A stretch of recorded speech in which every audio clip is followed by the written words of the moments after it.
की बात हो, मे भी हो सकता है आपके घर पे कोई ना कोई ऐसा सदस्य जरूर होगा जो कोरोना काल के चक्कर में घर पे बैठ गया होगा। भाई भी हो सकता है, चाचा हो सकता है, ताया हो सकता है। आपने किसी ना किसी को घर पे बैठे देखा होगा, वो कह रहा होगा काम मेरा ठप हो गया। तो कोरोना काल ने दिखा दिया कि तुम ये सब बातें रहने दो कि तुमने पैसा कमा लिया, तुम्हारा बिजनेस चलेगा, कोई बड़ी बात नहीं है, तुम कभी भी घर पे बिठाए जा सकते हो, नेचर घर पे बिठा देगी। समझ में आता है? तो ऐसी टफ सिचुएशन में आपके घर वालों के ऊपर कोई रिस्पॉन्सिबिलिटी है तो वो कैसे कमा के देगा आपको? नहीं कमा के देगा। इन दैट केस अगर ऐसी सिचुएशन कभी दोबारा आ गई तो आपके पेरेंट्स, देखो उनके आपके पेरेंट की गलती नहीं है, सिचुएशन ही ऐसी हो गई थी, बहुत सारे लोग घर पे बैठे थे। तो इन दैट केस अगर आप कमाते होते तो आपके पापा की आप मदद कर सकते थे। चलो पापा की मदद नहीं कर पाते तो आप अपनी मदद तो कर ही सकते थे, अपना खर्चा तो खुद निकाल ही सकते थे।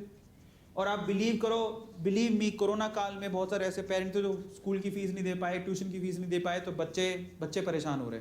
इन दैट केस अगर बच्चे कमाना जानते तो अपनी फीस वो खुद भर सकते थे। हम लोग कमाने को इतना बुरा क्यों मानते हैं? छोटे बच्चों को कमाना क्यों नहीं सिखाते हैं? आपने कभी सेमिनार देखा हो तो विवेक बिंद्रा के एक सेमिनार के अंदर 8 साल का छोटा सा गुजराती बच्चा, उसकी वीडियो क्लिप वायरल हो गई थी। वो कहता है मैंने LIC की पॉलिसी बेच के मैंने 50,000 रुपया कमाया, मैंने 1 लाख रुपया कमाया।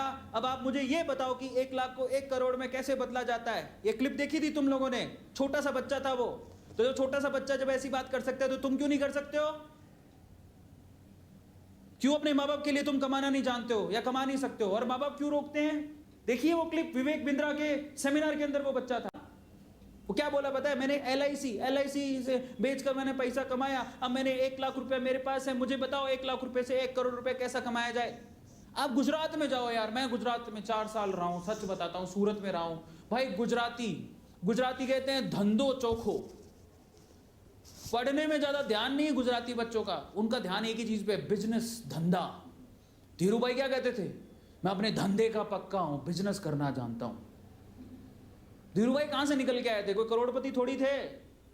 सबको पता है पेट्रोल पंप पे बाहर काम करते थे, यहां से गए थे बाहर सऊदी अरेबिया या ये सऊदी अरेबियन कंट्रीज के अंदर, वहां पे पेट्रोल बेचा करते थे, वापस धंधा चालू किया में आके, फिर इतने आज अपने बच्चों को खड़ा कर दिया। मुकेश अंबानी और अनिल अंबानी तो इतना नहीं है, बट मुकेश अंबानी का एशिया में रिचेस्ट लोगों में नाम आता है, नंबर 1 पर। धंधे का पक्का हो, पैसा कमाना जानता हूं। धीरू भाई अंबानी कितना पढ़े हुए थे? डॉक्टर थे? इंजीनियर थे? कुछ भी नहीं थे भाई। तो सब फालतू की बातें हैं। तो इसका मतलब you can support your parents, डरो मत। मल्टीटास्किंग बहुत सारे लोग करते हैं और समझ में आता है, ये बात आप ध्यान रखें।